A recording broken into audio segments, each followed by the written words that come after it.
उस कक्ष को बड़ा अद्भुत माना गया है, उस कमरे को बड़ा अच्छा माना गया है, जिसमें बाथरूम वगैरह नहीं। बाथरूम तो बाहर ही होना चाहिए था।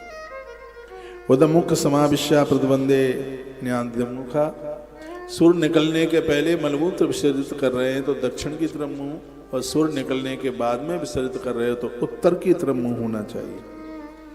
ऐसा भी वर्णन किया गया। सप्तवा पंचवा त्रिता वर्णन किया गया है कि साबुन से हाथ साफ हो सकते हैं लेकिन शुद्ध नहीं हो सकते।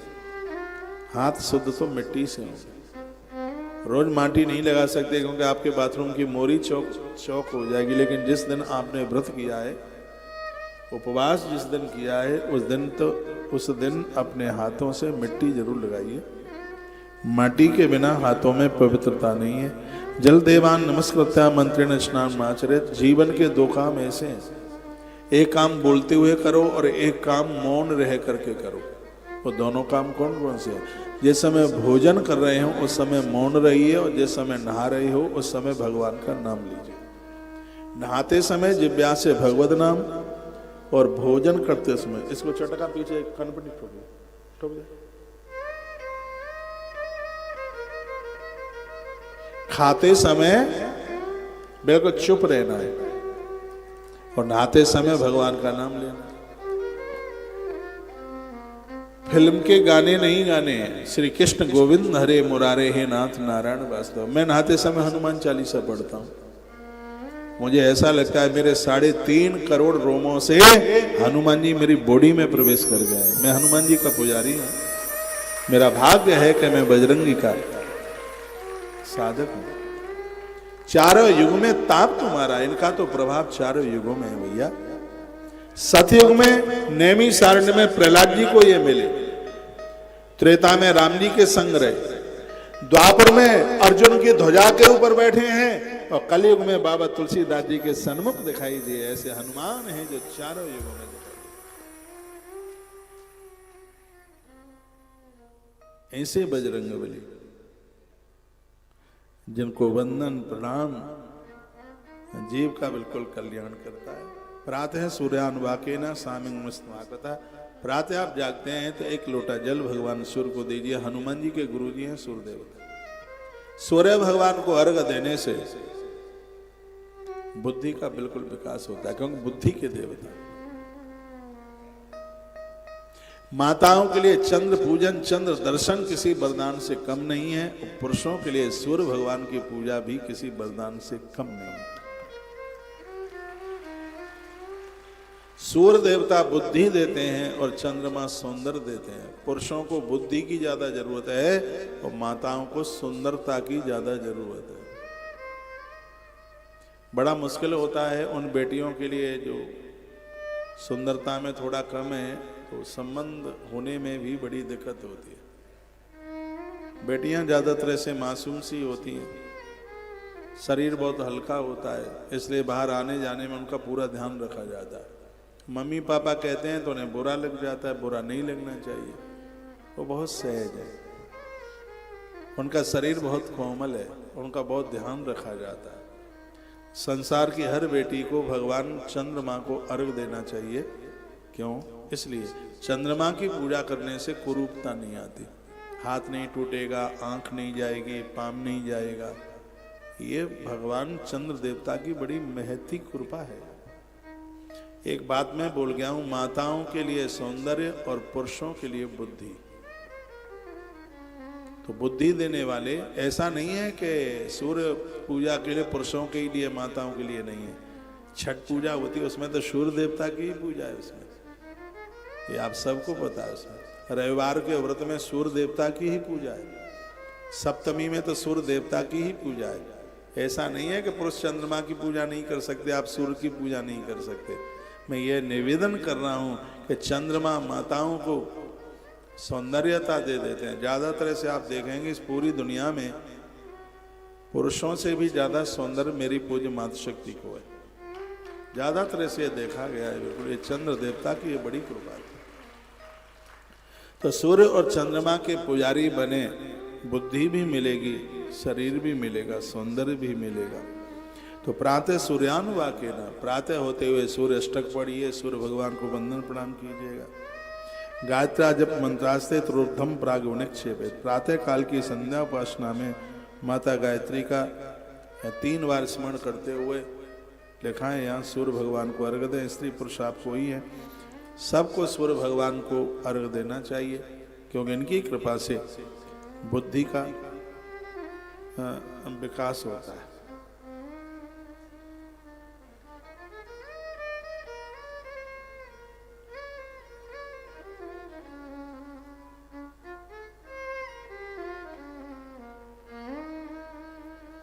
हमारे मध्य में डॉक्टर साहब ON Pandey, surgeon, SCPM hospital Godda से आप पधारे। कहाँ बैठे हैं एक बार देख तो लूँ मैं आपको। आपका बहुत रेस्पेक्ट है, आपका स्वागत है, आप आए हैं। आपके आने से परिसर बहुत अच्छा लग रहा है, सम्मान है आपका।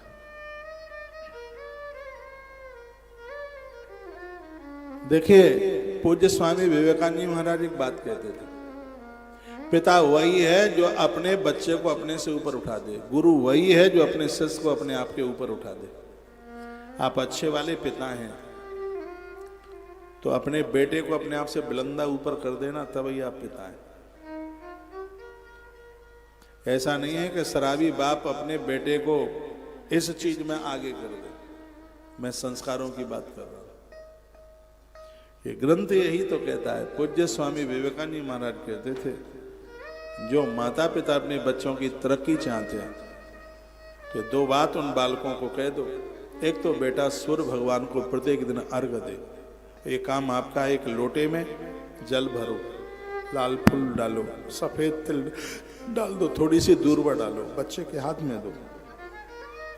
आज नहीं तो कल, कर नहीं तो परसों, 15 दिन में, 1 महीने में वो अपने आप लोटा भर के सूर्य भगवान को अर्घ देगा। हनुमान जी सूर्य नारायण के ही तो भक्त हैं। हनुमान जैसा विद्वान हनुमान से पहले नहीं हुआ और हनुमान जी के बाद में भी कभी नहीं होगा। हनुमान जी विद्यावान है। गोस्वामी ने लिखा है, विद्यावान गुणी अति चातुर। विद्वान और विद्यावान में अंतर है। विद्वान तो स्वयं के लिए पढ़ लिख करके रह जाता है, लेकिन विद्यावान उसे कहते हैं, उसके सानिध्य में जो आवे उसको भी वो विद्वान बना देता है, उसको विद्यावान कहते हैं। हनुमान जी विद्यावान है। इनके सानिध्य में जो भी आता है उसको बजरंगी विद्वान बना देते हैं, कमाल कर देते हैं, उसके हाथ में चातुरता दे देते हैं। ये बजरंगी की महिमा है। सूर्य देवता ने हनुमान जी को विद्यावान बना दिया। सूर्य देवता को अर्घ आप देंगे, आपको क्यों नहीं बना देगा। हर माँ का ये फर्ज है अपने बच्चे से प्रत्येक दिन भगवान सूर्य नारायण को अर्घ दिलवाए। और लोटे में क्या क्या डाला जाता है? कच्चा दूध। बहुत बड़ा अपराध है गर्म दूध से देवताओं को स्नान कराना। गर्म दूध से देवताओं को स्नान नहीं कराया जाता, अपराध है। कच्चा दूध प्रयोग में लिया जाता है। लोटे में कच्चा दूध डालिए, सफेद तिल डालिए। महादेव पर काला तिल चढ़ता है।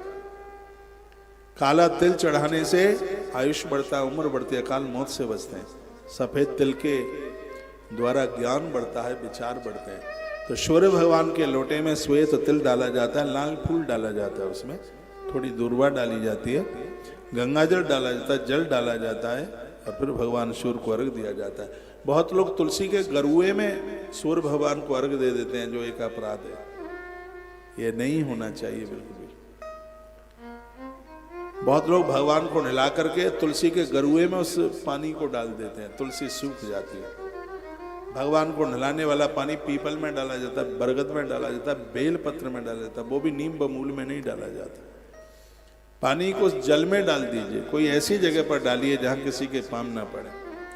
ये सगरी बातें हमारे ग्रंथों में लिखी है। पूजा का जो जल है छना हुआ होना चाहिए, उसमें थोड़ा कपूर का टुकड़ा डाल दें, तीर्थ का जल डाल दें, तो उससे वह जल अपने आप में अति शुद्ध हो जाता है, बहुत पवित्र हो जाता है। जिस पानी में बुदबुद आए, बतासा जैसा है, उसमें बाल गिर गया है, ऐसा पानी देवताओं को नहलाने को लायक नहीं, इसलिए उसको छानने की बात कही गई। जल विष्णु पुराण में जल की बड़ी व्याख्या है। जल का मतलब है जन्मते लयते ससा जल, जिसके द्वारा हमारा जन्म हो रहा है, उसके द्वारा हमारा प्रलय हो रहा है, इसलिए इसका नाम जल है। जल को बचाने की बात कही है, जल को शुद्ध रखने की बात कही है। जल को देवता माना गया है। जल देव है। गणेश जी को जल का तत्व, जल तत्व का देवता माना गया। अग्नि देव है। अग्नि तत्व, अग्नि की मां भगवती जगदम्बा मालिका ने। वायु के देवता स्वयं भगवान सूर्य देवता हैं और आकाश के देवता स्वयं भगवान विष्णु है। ये पंच तत्व अपने आप में बहुत ज्यादा विशेष हैं। तो ये बड़ी अद्भुत बात कही गई है। तीर्थ दक्षिणा तस्ते मठे मंत्रालय बुध तत्व देवालय बापी ग्रहे वानी मत। जिनका घर मंदिर वाली गली में, लोग तो कहते हैं कि वो घर बहुत अशुभ है, और मैं कहता हूँ वो घर इतना शुभ है जिसके आसपास घंटा घड़ियाल की आवाज घर तक आती हो, उस घर को बहुत ज्यादा शुभ माना गया। घर वो शुभ नहीं है जहाँ अगल बगल में कसाई लोग रहते हैं, अगल बगल में दुराचारी लोग रहते हैं। इनका असर तुम्हारे ऊपर तो नहीं पड़ेगा, लेकिन तुम्हारे बच्चों के ऊपर पड़ जाएगा। ऐसी जगह पर घर ना बनाएं, घर ना खरीदें जहाँ व्यभिचारी दुराचारी रहते हैं, जहाँ कसाई कट्टी खाना है, वो जगह ठीक नहीं है। जगह वह ठीक है जहाँ घंटा घड़ियाल की आवाज कानों तक चल करके आती है। और कहते हैं कि मंदिर की परछाई जिस घर के ऊपर पड़ती है, उस घर में कोई वास्तु दोष पितृ दोष नहीं रहता। मंदिर की गुम्मट की उसकी छाप पड़े उसके ऊपर। बड़ी अद्भुत अद्भुत बात कही। केवलम वाजपे नितम ब्राह्मण से जपूर्त सहस्न अभ्यास नितम प्रातः ब्राह्म मुखा। कहते हैं प्रत्येक दिन जप जरूर कीजिएगा, कम से कम 100 बार नाम भगवान का रोज लीजिए। आप कितने भी कार्य में व्यस्त क्यों नहीं है, कम से कम 100 नाम भगवान के रोज ले। और नित्य प्राणायाम करें। प्राणायाम करने से व्यक्ति स्वस्थ होता है। लिखा करते ध्यान ज्ञान सिद्ध त्रेतायाम तपसा तथा द्वापुरे जना ज्ञानम प्रतिमा पूजा कलो। ये श्लोक बड़ा अद्भुत है। 55 नंबर का श्लोक है, अध्याय 13। लिखा करते ध्यान, कहते हैं कि सतयुग में लोग ध्यान करके अपनी मुक्ति प्राप्त करते थे, त्रेता में उपवास करके मुक्ति प्राप्त करते थे, द्वापर में यज्ञ करके मुक्ति मिलती थी, और कलयुग में प्रतिमाओं का पूजन करके व्यक्ति को मुक्ति मिल जाती है। मूर्ति पूजा कलयुग में बड़ी विशेष मानी।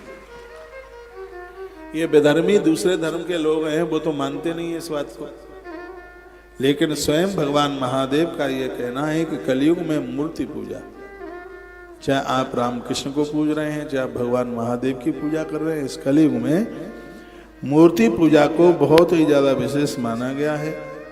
आप मेरी भी बात मत मानिए, जो ग्रंथ कह रहा है वह आप मान लीजिएगा। चांद्रायण सहस्रम तो ब्रह्मलोक प्रथम विदु सहस्र कुटुंब से प्रतिष्ठा क्षत्रिय चरित। चांद्रायण व्रत जैसे अनुष्ठान करने का उन्हें फल प्राप्त होता है जो मूर्ति पूजा में अपना ध्यान लगाए, अपना मन लगाए। ये मंदिर ही हैं जहां कितनों को भगवान मिले। नामदेव को मंदिर में भगवान मिले, मीरा को मंदिर में भगवान मिले। मैं उन लोगों की बोलती बंद करना चाहता हूं जो हमारे मंदिरों के पीछे पड़े। वो कहते हैं कि मंदिर तो सब ऐसा ही है, ये कुछ भी नहीं है। आज भी वो मंदिर श्री द्वारका जी में स्टीमर में पानी के जहाज में बैठ के जाना पड़ता है। भेंट द्वारका, रणछोड़ राय भगवान का मंदिर है। वो मंदिर आज भी है जहां मीरा ने अपने जीवन का अंतिम पद गाया, मेरो तो गिरधर गोपाल दूसरो ना कोई। ये सत्य घटना थी। मंदिर में से भगवान की भुजाएं आगे के लिए बढ़ी, भगवान ने मीरा को उठाया, अंक से लगाया, मीरा भगवान द्वारकाधीश में समाहित हो गई। वो मंदिर आज भी है श्री द्वारका जी। हम कैसे ना माने कि भगवान नहीं है। भगवान कल थे, आज हैं और कल भी रहेंगे। ये श्लोक इस ग्रंथ का है। इस ग्रंथ में यह वर्णन किया गया है, कहा गया है कि कलयुग में मूर्ति पूजा अपने आप में बहुत ज्यादा विशेष है। चांद्रायण सहस्रम, हजारों हजारों चांद्रायण व्रत करने का फल उन्हें प्राप्त होता है जो भगवान की ये पूजा करते हैं। अपने घर में मंदिर बनाइए, छोटा सा मंदिर बनाएंगे, उसमें प्रभु आपको बिठाएंगे, घंटा रोज बजाएंगे, प्रभु तुम्हें बिठाएंगे, मक्खन का भोग लगाएंगे, उसमें तुम्हें बिठाएंगे। भगवान की पूजा करके बड़ी शांति मिलती है। रावण की लंका में रहने वाला भी प्रतिमा पूजन करता है त्रेता में, जिसका नाम है विभीषण। रामायुध अंकित ग्रह शोभा वृण जाय नव तुलसी के वृंदत है, वो तुलसी की पूजा करता है। तो हम तो नहीं मानेंगे कि ये मूर्ति पूजा नहीं होती है। ये कल थी, आज है और कल रहेगी। तो श्री शिव महापुराण के अंतर्गत ये बात है बड़ी अद्भुत कही गई है। एक बार बोलिए, बोलो शंकर भगवान की जय हो। कैलाश के निवासी नमो बार बार हो, नमो बार बार हो। आयो शरण तिहारी भोला तार तार तू, आयो शरण तिहारी भोला तार तार तू। कैलाश के निवासी नमो बार बार हो, नमो बार बार हो। आयो शरण तिहारी भोला तार तार तू। कैलाश के निवासी नमो बार बार हो, नमो बार बार हो। आयो शरण तिहारी भोला तार दोनों हाथ आनंद के साथ। आयो शरण तिहारी भोला तार तार तू।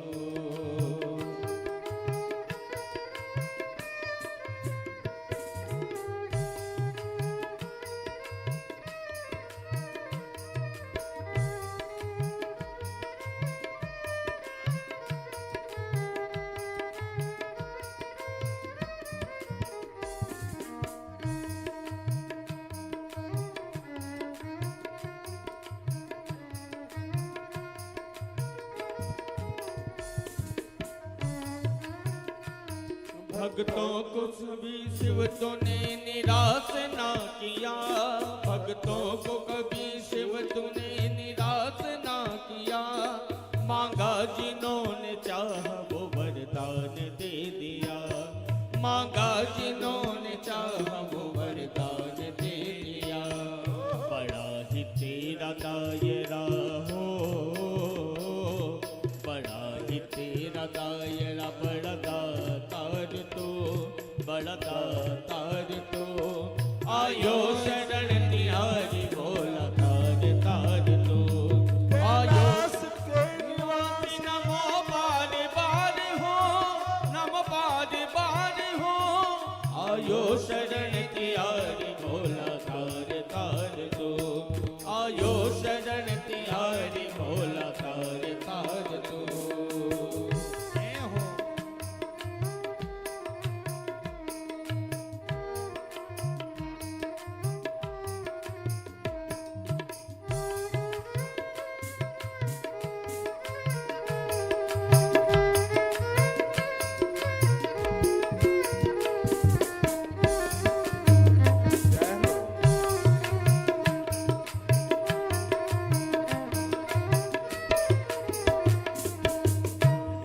बखान क्या करूं मैं राखों के ढेर का, बखान क्या करूं मैं राखों के ढेर का। लिपटी बबूत में है खजाना कुबेर का, लिपटी बबूत में है खजाना कुबेर का। हे गंगाधार मुक्ति द्वार हो, हे गंगाधार मुक्ति द्वार ओमकार तो, भोले ओमकार तो। आयो शरण तिहारी भोला तार तार तो। आयो शरण तिहारी भोला तार तार दो। कैलाश के निवासी नमो बार बार हो, नमो बार बार हो। आयो शरण तिहारी भोला तार तार तो। आयो शरण तिहारी भोला तार तार तो।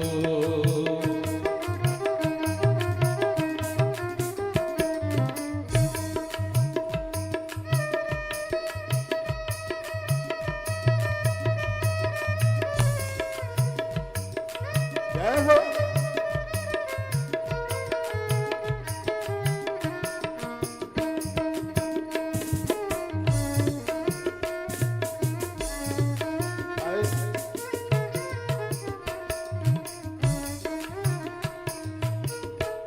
क्या क्या नहीं दिया हमें, हम क्या प्रमाण दें। क्या क्या नहीं दिया हमें, हम क्या प्रमाण दें। बस गए हैं त्रिलोक शंभु तेरे दान से, बस गए हैं त्रिलोक शंभु तेरे दान से। जहर पिया जीवन दिया हो, दिया जीवन में कितना उतार तो, कितना उतार तो, आयो शरण दिया बोल कार कार तो, कैलाश के निवासी नमो बार बार हो, नमो बार बार हो, आयो शरण तिहारी बोल कार कार तो, आयो शरण तिहारी बोल कार कार तो, आयो शरण तिहारी बोला कार कार तो, आयो शरण तिहारी बोला कार कार तो, कैलाश के निवासी नमो बार बार हो, नमो बार बार हो, आयो शरण तिहारी बोला कार कार तो, आयो शरण तिहारी बोला कार कार तो, शिव समान दाता नहीं विपत विनारनहा।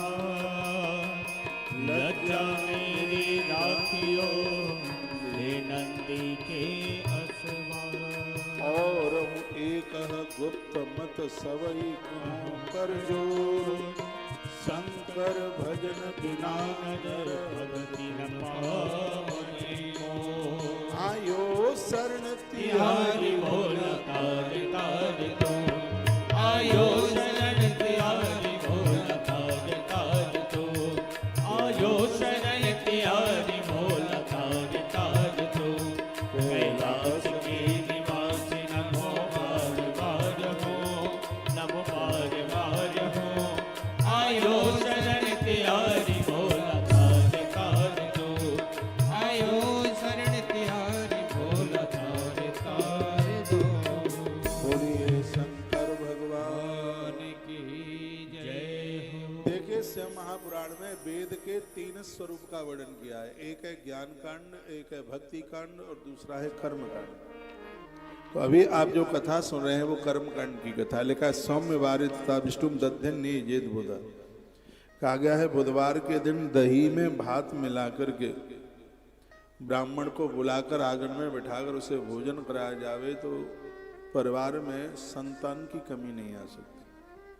जिस नारी को औलाद नहीं है सौम्य वारे तथा विष्णु दद्धन ने निजेत बोधा, और कुछ भी नहीं सिर्फ दही भात का भोजन किसी गायत्री जपने वाले बिना गुटखा तम्बाकू वाला ब्राह्मण संयमी हो उसे आंगन में बिठाकर भोजन कराया जाए तो पुत्र मित्र कलात्रादि पुष्टिर भवति सर्वदा। कहते हैं कि घरवाली बीमार है और दवाई फायदा नहीं कर रही है, मित्र अपना है लेकिन अपने आप से अपोजिट हो रहा है, बच्चा पिता से दूर जा रहा है या घर में बेटा है नहीं, तो उसके लिए स्पष्ट वर्णन है। 31 नंबर का श्लोक है। बुधवार के दिन ब्राह्मण को दही भात का भोजन कराने से ये भी सब ठीक हो जाता है। स्त्री नाम च तृप्ते तद्वम देव वस्त्रादिकम शुभम अपमृत्यु हरे मंदिर रुद्रादिशम यजेत बुध। शनिश्चर के दिन यदि भगवान महादेव का महारुद्राभिषेक किया जाए, जल में थोड़ी सी सरसों के तेल की बूंदें डाल दी जाए तो व्यक्ति की अकाल मृत्यु टल जाती है। इतनी बड़ी महिमा। शनिवार के दिन भगवान शिव की पूजा अपमृत्यु हरे मंदिर रुद्रादिश यजेत बुधः, व्यक्ति अकाल मौत से बच जाता है। शनिवार के दिन जब आप भगवान को दर्शन करने को जाते हो तो एक चुटकी भर काला तिल लेके जाइए। तो पहले आप जल चढ़ा दें, उसके बाद ये चीजें चढ़ाई जाती हैं। ये नहीं कि पहले सब चढ़ा दें बाद में पानी चढ़ाएं। पहले जल चढ़ाइए और उसके तत्पश्चात ये सब चीजें, सबका यहाँ वर्णन है। एक राई का वर्णन है इसमें, अभी आप सुनेंगे। इसमें गन्ने के रस का बहुत विस्तार पूर्वक वर्णन किया गया है। तिल होमेन दानेन तिलानेन च भोजयेत इत्थम जजे विवदान आरोग्य आदि फलम लभित। जो तिल से हवन करता है, तिल का दान करता है, तिल से स्नान करता है, ऐसा व्यक्ति आरोग्य आदि फलम लभित, आरोग्यता को प्राप्त होता है, उसे बीमारियां नहीं घेरती। देवानाम नित्य पूजने विशेष जने पिछा स्नाने दाने जपे होमे ब्राह्मणा नाम च तर्पणे। एक इतनी अद्भुत बात कही गई और लिखने के लायक बात है कि ये कुछ काम है वो रोज कीजिए, इसमें एब्सेंट मत कीजिए। क्या क्या है? देवताओं का नित्य पूजन। किसी भी मंदिर में लग के, मैंने कल परसों भी बोला, 6 महीना आप दर्शन कर लें, वो मंदिर का देवता प्रत्यक्ष रूप से आपको दर्शन दे देगा किसी न किसी स्वरूप में। ये गवाही है ग्रंथ इसके लिए। देवताओं का नित्य पूजन करें, स्नान रोज करें, रोज नहाए। बुखार चढ़ा हो तो भी ज़्यादा 2 बाल्टी में नहीं कर सकते स्नान, तो भींगा कपड़े से तो शरीर पहुंच सकते हैं। नित्य स्नान, देवताओं का नित्य पूजन, दान भले ही थोड़ा सा बने, प्रत्येक दिन दान कीजिए। कर्ण प्रत्येक दिन दान करता था, धर्मराज युधिष्ठिर प्रत्येक दिन दान, प्रभु राम जी प्रत्येक दिन दान, राजा अम्बरीश प्रत्येक दिन दान करते थे। अम्बरीश का जीवन ऐसा था कि भगवान का सुदर्शन चक्र उनके दरवाजे पर रक्षा करता था। सुदर्शन चक्र एक क्षण के लिए भी राजा अम्बरीश के घर को छोड़ के नहीं जाते। अम्बरीश प्रत्येक दिन दान करते। अम्बरीश जी जब भगवान के धाम गए, अम्बरीश की मृत्यु नहीं हुई। अम्बरीश जी जब भगवान के धाम गए, लोग कहते हैं कि ये सब गप्पे नहीं है, सब प्रमाणित बात है। अम्बरीश गए, भगवान नारायण ने गले में फूल की माला डाली। भगवान ने कहा कि तुमने 11 का व्रत किया है, बड़े अच्छे काम किए हैं तुमने, हम इतने प्रसन्न हैं कि तुम हमसे कोई मांग लो, क्या चाहिए तुम्हें। तो अम्बरीश राजा ने कहा, भगवान मैं नरक देखना चाहता हूं। तो भगवान ने कहा, स्वर्ग में खड़े होके, बैकुंठ में खड़े होके नरक की बात करते हो। कहा आपने मांगने को कहा था तो मैंने मांग लिया, अब पूरा करना तो ये आपका काम है। यमराज को बुलाया, कहा मेरे भक्त को नरक दिखा के लाओ। सुनिए बात को ठीक से। अम्बरीश महाराज को नरक के दरवाजे पर खड़ा कर दिया। अम्बरीश जी ने कहा कि हे परमात्मा, यदि सच्चे भाव से मैंने कुछ दान पुण्य किए हों तो उसका पूरा का पूरा फल इन नरक में वास करने वाले लोगों को प्राप्त हो जाए। जैसे ही इतना कहा, सब के सब नरक में से गरुड़ की पीठ पर बैठे हुए सब भगवान के धाम चले गए। ये बात मैं इसलिए कह रहा हूं, भजनानंदी व्यक्ति का दर्शन करने मात्र से इतना लाभ प्राप्त होगा। ऐसे लोग कम मिलते हैं। इसी से महापुराण में लिखा है, कोई आपसे राम राम करे और राम राम करने वाले का मुंह देख लें आप, हरिओम करे, श्री शिवाय नमस्तुभ्यम बोले, राधे राधे बोले, और बोलते समय ऐसे व्यक्ति का मुंह देख लें तो तत्काल हमें त्रिवेणी नहाने का फल प्राप्त हो जाता है। इस ग्रंथ में लिखा है। और आप गोंडा बैठे हुए आप त्रिवेणी नहा के आ गए, आप कहोगे कब नहा के आ गए? मैंने राम राम बोला है और आपने मेरा मुंह देखा है। कितनों ने मेरा मुंह नहीं देखा अभी है? सब नहीं देखा। ये जीजियो आपने नहीं देखा, आपने नहीं देखा मेरा मुंह, तो अब देख लो। राम राम राम राम राम राम राम राम। हाँ, मैंने बोला राम राम, आपने मेरा मुंह देखा, तो गोंडा बिना छोड़े ही आपको प्रयाग में त्रिवेणी नहाने का फल मिल गया। घर का भी वातावरण ऐसा नहीं। हमारे ये बच्चे सुबह सब एक दूसरे को राधे श्याम, राधे राधे, राम राम ये सब बोलते हैं। तो इसका फल समझते हैं आप? इसकी महिमा इतनी ज्यादा है, गंगा नहाने का फल प्राप्त होता है। वही तो इन श्लोकों में ये बातें कही गई हैं। कहा गया देवानाम नित्य यजने, लिखा देवताओं का नित्य पूजन, स्नान, दान, भले एक माला जपें, गुरु मंत्र की एक माला रोज जपें। जो गुरु जी से मंत्र लेकर के जप करता नहीं है, इसी ग्रंथ में लिखा है, वो आत्महत्यारा। सल्फास खाकर के मरने वाले से भी ज्यादा अपराधी हुए। जो मनुष्य जीवन धारण करके और भगवत जप नहीं करता, रोज होम यज्ञ नहीं कर सकते, तो महीने में 2 बार कीजिए। अमावस्या को कीजिए, पूर्णिमा को कीजिए। पूर्णिमा के हवन से देव प्रसन्न होंगे, अमावस्या के हवन से पितर प्रसन्न होंगे। तर्पण इत्यादि ये करें। और क्या करें? सुबह दाव सुभानते चा जन्मर 600 ग्रही ग्रही। कुछ दिन ऐसे हैं जहां किए गए सत्कर्म का, दान का अनंत गुना फल मिलता है। अब विचार कर ले कब कब मिलता है। अमावस्या के दिन, पूर्णिमा के दिन, द्वादशी के दिन, संक्रांति के समय पर, नवरात्रा में एक विशेष कोई मुहूर्त चल के आया, जैसे रवि पक्ष है। और भी वर्णन किया गया जिस दिन आपके जन्म नक्षत्र, जन्म दिन की तिथि होती है। मैं तारीख की बात नहीं कर रहा हूं, तिथि, क्योंकि उस समय तारीख तो चलती नहीं थी जबकि एक ग्रंथ लिखे हैं, तिथियों का वर्णन है। इसलिए हमारे रामकृष्ण भगवान का जन्मदिन है तिथि के द्वारा। जन्माष्टमी, शिवरात्रि सब तिथि के द्वारा मनाई जाती है। तो इसमें लिखा है सुबह दाब स्वांते चा जन्म 600 ग्रही ग्रही। जो अपने जन्मदिन के दिन कोई भी दान पुण्य करता है उसे किए गए दान पुण्य का अनंत गुना फल प्राप्त होता है।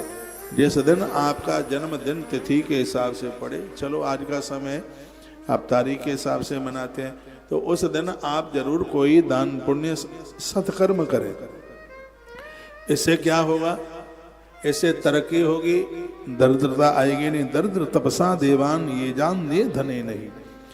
दरिद्रता को खत्म करना चाहते हैं तो तप करें, देवताओं का पूजन करें, धन को धर्म में लगाएं। यह वर्णन किया गया और कहा गया एक धनवान व्यक्ति धन खर्च करके जितना पुण्य कमाता है, निर्धन व्यक्ति अपने शरीर से सेवा करके उतने ही पुण्य को प्राप्त करता है। यह नहीं है कि भगवान को प्राप्त करने के धन चाहिए। अब जिसके पास धन नहीं है, जिसके पास धन है वो धन लगाए, तन है तो धन और तन दोनों लगाए, लेकिन जिसके पास धन है ही नहीं तो भगवान शंकर कहते हैं जो शरीर से समाज की सेवा करता है, देवों की सेवा करता है, उसे उतना ही फल मिलता है जितना एक बहुत बड़े धनवान व्यक्ति ने धन खर्च करके मंदिर बनाकर, सड़कें बनाकर, ये करके जो पुण्य कमाया है, निर्धन व्यक्ति अपने शरीर से सत्कर्म करके उतने ही फल की प्राप्ति कर लेता है। पंचो एक बात बताओ, समझ में आ रहा है कि हम ऐसे बोलते ही जा रहे हैं, बोलते ही जा रहे हैं? हाँ, आ रहा है? तो कभी मंदिर में जाओ तो सूती कपड़ा हाथ में लेके जाओ और उसको साफ सुथरा करके आओ। कल हमने गुटखाखोरों के लिए यहाँ से कुछ बात कही, तम्बाकू वाले लोगों को, और प्रमाण के साथ बात कही। धार्मिक जगहों पर जो थूकते, गुटखा, बीड़ी, सिगरेट, तम्बाकू और ये ऊट पटांग ये करते हैं, उनके साथ क्या बर्ताव होता है, ये कल बहुत विस्तार पूर्वक हमारे YouTube चैनल पर वो वीडियो डाल भी दी गई है। लोगों ने बड़ी प्रशंसा की।